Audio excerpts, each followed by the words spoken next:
19, what is it? 19 in a row. Storm are just relentless. They just come at you every game. Like it's, yeah, absolutely. Especially with the 1-2 punch in the nines.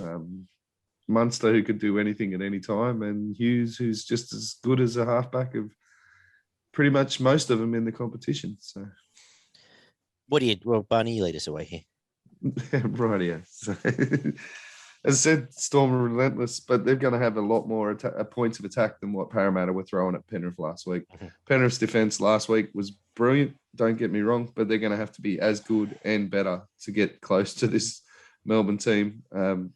I'm not writing Penrith off, but I'd prefer to see Penrith win, but they're going to need to, as I said, defend as well at a minimum and put away every opportunity that comes in there in front of them to score points.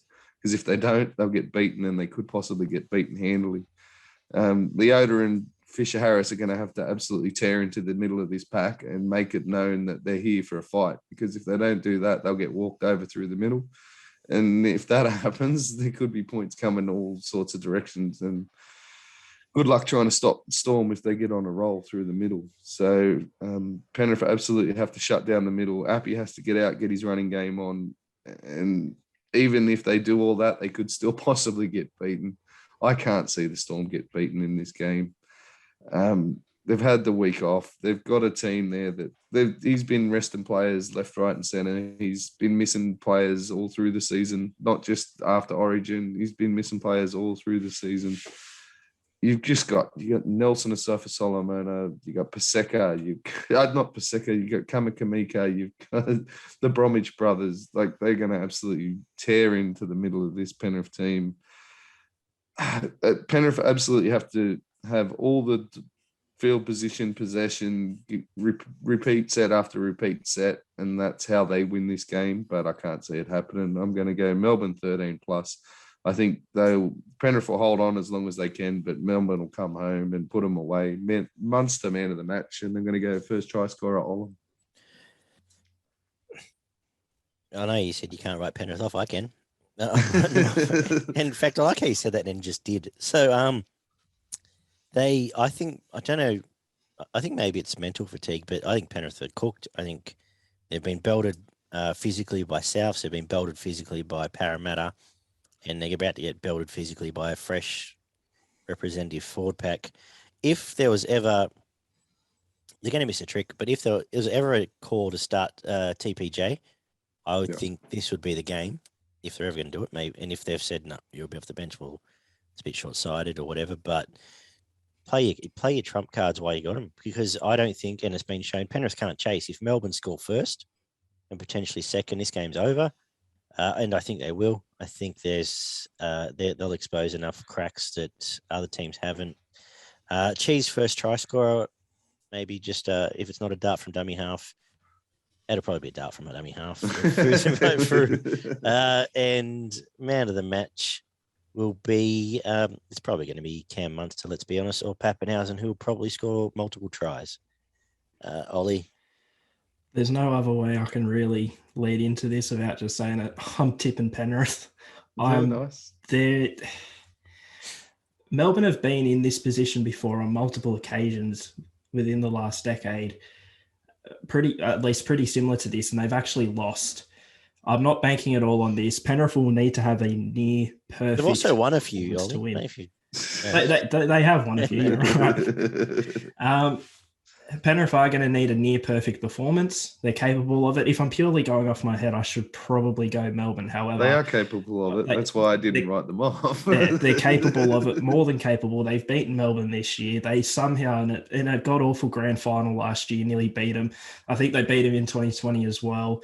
And this is all or nothing for Penrith. If they don't win this game, I'd just about write them off for next year too, which I know is a bit hard. They'll be in the finals. I agree. I think this is their window, because I think they lose. They lose Capel. They lose, obviously, TPJ wasn't necessarily part of their setup. Burton goes. Kiko maybe goes. And that window they had, albeit keeping some good players, Luai has to step up next year. Dylan Edwards has already started to get a little bit of the yips back the last few weeks. There's more questions than answers if Penrith don't win this game, I feel. Oh, definitely. And heading into this one as well, if Penrith are going to win, Nathan Cleary is going to have to be the man of the match for me. He's going to have a world-class performance, which he is very capable of. And even if Penrith lose, I'm probably still tipping Cleary to have a good game. I think Paul Momirovski is also someone who's going to need a bit of a big game, funnily enough, in defence. I've spoken at multiple occasions this year about how he's one of the better defensive centres in the competition. We know Olam's going to exactly earn it. Yeah, exactly. And I'm not putting it out of the realm of possibility that Momirovski can't stop Olam. I'm saying he can. And if he does, I think that's a huge sigh of relief for Penrith. If he can at least contain Olam to an extent, that's going to be big. Penrith's forwards are going to have to go right at him. I've said all year, in the first 20 minutes, you've got to stick with Melbourne. You can't go down by more than 12 points or you're done. I feel like Penrith know that, or they should know that just as much as anyone. so they should be coming right at them from the start. And if they're not, I don't know what they're doing. They kind of have to win this. Otherwise, we might not see them in this position for another 10, 20 years, to be honest. So I think Penrith have to do it. I wasn't going 10 or 20, but yeah. I think Penrith have to do it. I'm going to say they do it. And also, I don't tip many underdogs or many crazy Cinderella stories or whatever. So I thought, I might as well do it here. I'm going to Panthers by 1. I'm saying Nathan Cleary kicks that field goal right at the end, possibly in extra time to seal it for Penrith. And, first try scorer, I'm going to say, I'm not going to say Justin Olam. That would be silly based off of my argument. So I'm going to go Ryan Pappenhausen. I do think Melbourne get over the line first. But man of the match, it's going to have to be Cleary. So I'm going Nathan Cleary. Do you think Penrith can chase? If yes. they go down by 6, 8, 10? I think 12's their max. In the first 20 minutes, if they go down by 12 or more, I think they're pretty much done.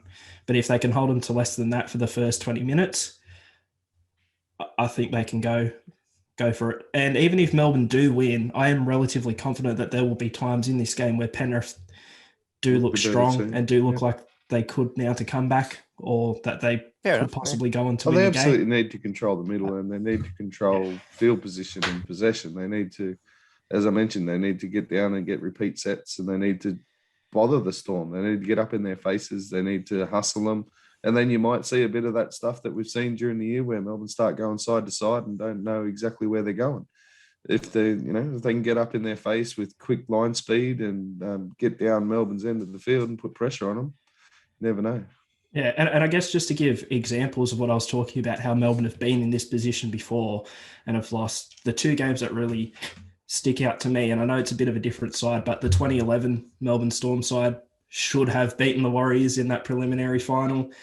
This Penrith team's still probably stronger than that Warriors team was. The Warriors managed to do it in Melbourne, and so did the Cowboys in 2015, where Melbourne were the favourites heading into that one. So I'm just saying as well, Penrith can do it. It's happened before. They can do it, but a lot has to go their way for them to actually get it done.